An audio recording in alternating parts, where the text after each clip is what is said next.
Welcome back to Sunday's plays in the NFL. We have another NFL slate for us. We have 5 plays. We have 6 plays, kind of. One of them I'm iffy on, but I'll give it to you anyway. We have 5 main plays and a 6th potential play for you guys to lock in here today for the NFL slate this Sunday. No early games, which is nice. So no Germany, no extra game you have to be worried about in the morning to kick off. But we are going to hop straight into the 1 o'clock slate here. Do some great games this week. I like Pittsburgh-Baltimore is going to be an elite game. I don't have a read for it, so we're not going to take anything here. Green Bay-Chicago is going to be another elite game. Remember, Chicago now with a new play caller.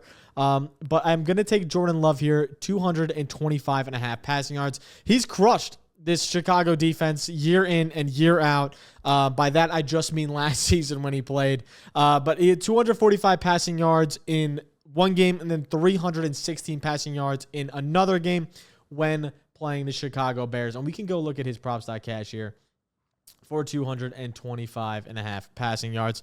Right, the Chicago defense, again, on paper, looks fantastic. They're without Javon Brisker, though, which could be a big problem. You go to the injuries. Montez Sweat, questionable. Interesting there. Could be out as well. But we do have a lot of IRs here for the Chicago Bears as well. But there's a lot of banged up, injured Riddle. Brisker is the main one we're looking at here that is going to be out for this game. He's one of your best DBs, probably one of the best DBs in the entire league as of right now, and he's going to be out for this game. But the Bears are on a ton of cover 3 this year, right? These are going to be the hard numbers I'm going to give you. Obviously, you can see on the screen, Jordan Love has hit this in 4 or 7 games, averaging 260 yards per game, has hit this in back-to-back head-to-head games if we want to go that route. If we go to away games, been mid this year. Jacksonville didn't do much. LA, literally 1 yard under this, 2 yards under this line, and Philly, obviously, he crushed in Brazil. Now, again, he's also been injured, banged up, but now they're coming off a bye week, so got some rest, got ready to roll here. And you look at him from an objective standpoint, the Bears are running a ton of cover 3. 52.3% of their snaps are in a cover 3 set, cover 3 drop back. And that's the 3rd highest rate in the entire league. Now, they also they're very efficient in cover 3. One of the best teams in cover 3, allowing the 6th fewest yards in cover 3. But Jordan Love is the second best player, second best quarterback against cover 3 this season, right? He's the 2nd highest success rate, as well as he's averaging the 2nd most yards per attempt at 10.1 against cover 3 this season. This is second most. The only person that's above him is Lamar Jackson, who's obviously having another MVP type season this year, as he's at 10.8 yards per attempt and has a little bit higher of a success rate against that. The Packers have run the 9th lowest rate of spread formations this year, 12.4% this season. But Jordan Love has been effective on those plays. He's achieved the 2nd highest success rate out of the spread, pushing the ball down the field more than any other quarterback at 12.2 air yards per attempt. So he's been very efficient. Obviously, he's had some bad luck. Again, he's a gunslinger type player. He's going to have those picks and everything. But the Bears, have been susceptible to big plays out of the spread offense, 7th lowest so far this season against the spread. So, I mean, we'll see. We'll see how the Packers line up. Normally when the Packers play Chicago, they try to spread the ball out. They sling the rock exactly like they did last season. We'll see what they do this season. Not having as strong of a running game this season either.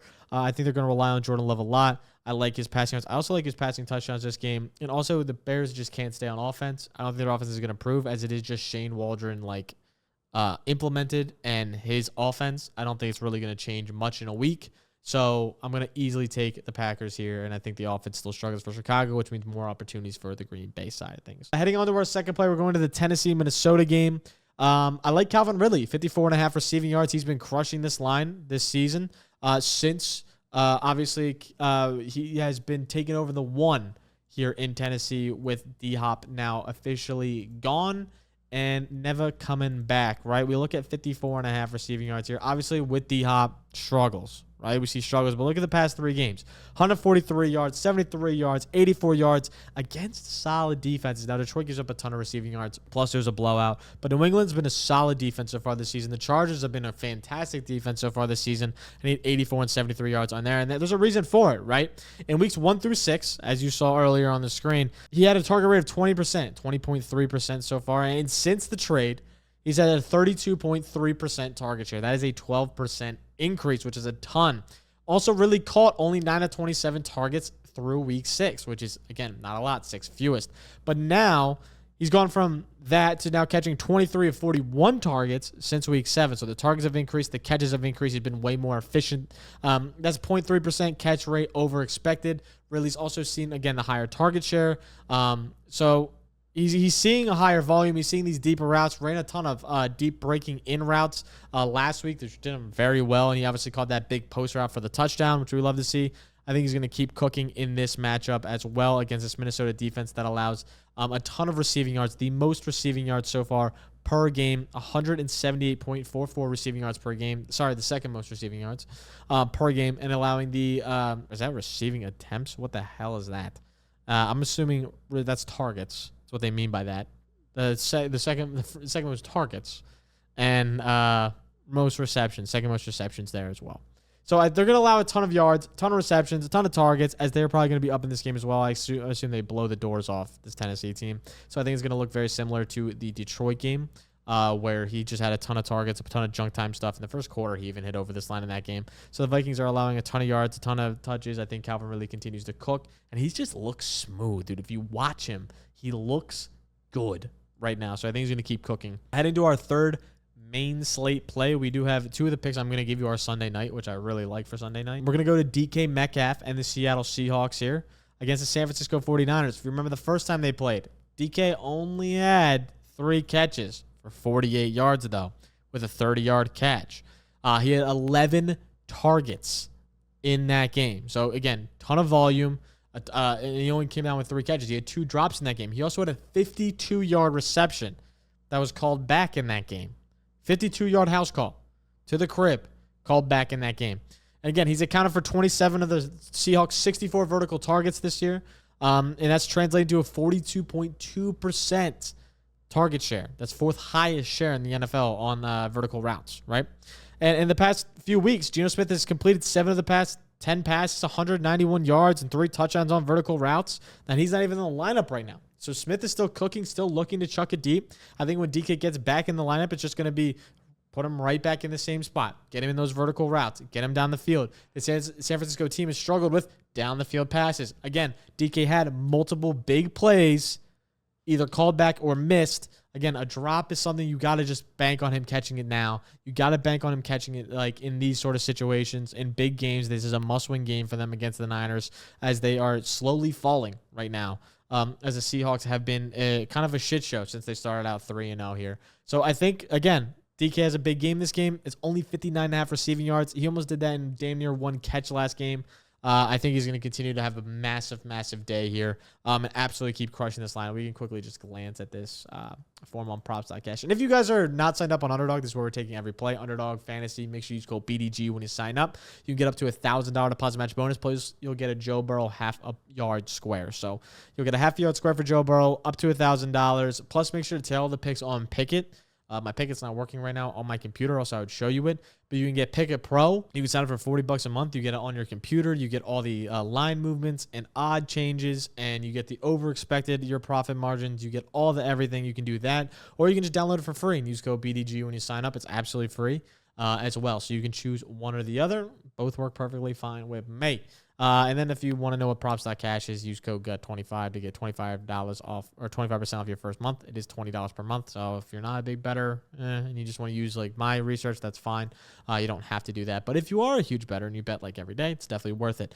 All right, we'll keep it pushing now that all the ads are done. All right, Sunday night's games.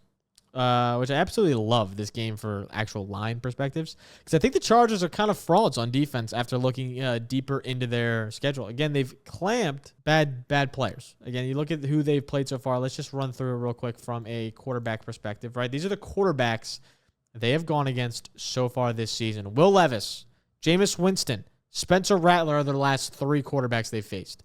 Kyler Murray, good quarterback. Bo Nix, very mid. Patrick Mahomes, great quarterback. Justin Fields, Bryce Young, and Gardner Minshew. So has this defense really been challenged is my question. Patrick Mahomes is playing below average ball, and this was before he really started to cook up. In the past few weeks, he started to heat back up, but this is before when he was playing below average ball, still at 245 passing yards in this game. Kyler Murray had a bad game against the Chargers, but somehow won, right? Again, he had a huge run in that game. I think it was a 40-yard rushing touchdown, if I'm not mistaken. So again, 2 elite quarterbacks they've played. and they lose both those games. They play Will Levis, Jameis Winston, Spencer Rattler. They win those games. This is where I get concerned. Right? This is where I look in the mirror and I'm like, okay, Joe Burrow might cook. Right? 265.5 passing yards feels great, but I'm going to his passing attempts. Right? He's obviously seen a crazy volume the past 3 games, 37 attempts, 39 attempts, 56 pass attempts. They score points when he throws the ball. Last time they played him back in 2021. Last time he was healthy, 40 pass attempts. So irrelevant now, but it's just fun to add in. But again, he's averaging 36 pass attempts per game. Obviously, that's with the outlier as well, so you got to factor that in. He almost had 34 completions last game, which is insane. But again, here's the thing you really want to look at when you're looking at this number, right? Their run game has turned into passing the ball at the line of scrimmage and letting Chase Brown run with it after the catch. That has been their run game over the past 3 games so far this season. More like 2 games into the Philly game. But where they just won't actually run the football, they will do a drop back, have Chase Brown be a check down at the line of scrimmage. If nothing's there deep, boom, check down within the first 2 seconds. Get the ball out quick. If your first read ain't there, Chase Brown's there. And that has been their run game so far. They haven't had like an actual traditional run game as of recently. So I think Joe Burrow is going to continue to have high pass attempt lines. And again, this team hasn't played good quarterbacks.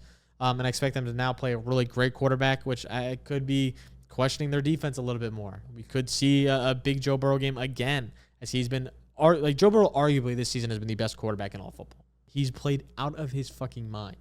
It's him and Lamar. Just the record doesn't show for Joe Burrow as it does Lamar. He's played out of his mind. I think he's going to continue to play out of his mind. And 36.5 pass attempts now with T. Higgins back feels fantastic. Speaking of T. Higgins, we're going to go his receptions. 4.5 receptions feels fantastic for T. Higgins, as again, he's not had a game under 6 targets this season. So again, he's seen the volume. Obviously, he went under this line 2 times. But again, he's in healthy games. He's hit this line 3 different times. Now he's back. He's fully ready to go. He's ready to rock. And when he's back, I think this team's ready to rock. They're ready to roll. Obviously, a big game versus Baltimore. This game's going to go a little bit different than Baltimore, but the Chargers have one of the best run defenses in all of football, right? So again, I think they're going to sling the rock. I think it's going to be Joe Burrow high passing game. This is a correlation play. Joe Burrow passes the ball a lot. T. Higgins is going to catch the ball a good amount. 5 receptions feels like absolutely nothing for T. As again, he's crushed this so far this season. You go to wide receivers that have played this team, they just haven't fucking played anybody. Calvin Ridley hit over this line. Sure. Cedric Tillman hit over this line. Jerry Jeudy hit over this line. Now, again, that's a lot of junk time at the end of the game. Spencer Rattler couldn't do shit, but somehow Chris Olave still had 8 receptions. It's like there's guys that go over. Now, again, you have Jamar Chase in this game. I think Jamar could be like a solid, like more, sad I'm comparing these guys, more in Tillman type vibe, or Jeudy and Tillman, I mean. 6 and 7 receptions. I could see that with Jamar and T in this game. I think the focal point's going to be on Jamar, as he's been absolutely cracked at playing out of his mind as well. So those are the 2 plays I really like for Sunday Night Football as well. I also lean, again, this is what the last, when I was like, oh, I have a 6 play, I'd lean J.K. Dobbins to get a touchdown tonight, right? This Cincinnati defense has allowed a rushing touchdown to a running back in every single game but 1. They allowed, obviously, Jalen Hurts to tush push it in. But again, every game but 2, with the tush push, it's 2. 2 games so far, they haven't allowed a rushing touchdown to a running back.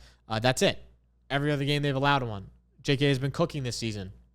As we see, 5 of 9 games he's had a touchdown. 3 of the last 5 games he's had a touchdown.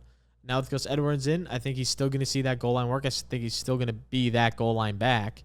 And he could easily soar into that end zone like he's been for the past few weeks. I think he has a big day again here today against a Cincinnati defense that's very susceptible to big days on the ground. Obviously, they held Derrick Henry to a quiet day last week, but I don't think they're going to sell out the run like they did with Derrick Henry last week. Like last week, they were just stacking the box and like, Lamar, beat us through the air, please. And he did. But I don't think that's going to happen against the Chargers. Where the hell was anytime touchdown? Anytime touchdown is not here, so you can't see that one. And the reception line's not here, but I'll throw the targets up for now. I don't hate 7.5 targets. I like that as well. But these are the plays, right? You see the plays here. Again, make sure to follow on Pickett. You'll see where I place all the odds. Excuse me. You'll see where I place all the odds for these plays, as well as you'll be able to see where I take these odds and the amount I place on them. So you'll be able to see all that on Pickett. So make sure you follow us using code BDGE when you sign up. It's absolutely free.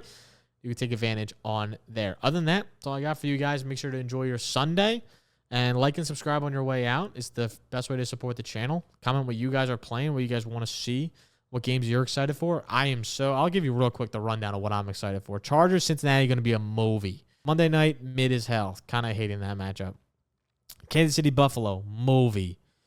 San Francisco, Seattle, movie. Cleveland, New Orleans going to stink. Indy, Jets going to stink. Vegas, Miami's going to stink. Rams, New England could be sneaky good game. Minnesota, Tennessee stinks. Jacksonville stinks. Green Bay going to be great game. Baltimore's going to be great game. So I'm excited for a good amount of games this week. I wonder if you guys are as well. So make sure you comment that and let me know down below. And I'll catch you guys next time. Thank you all for watching. Peace.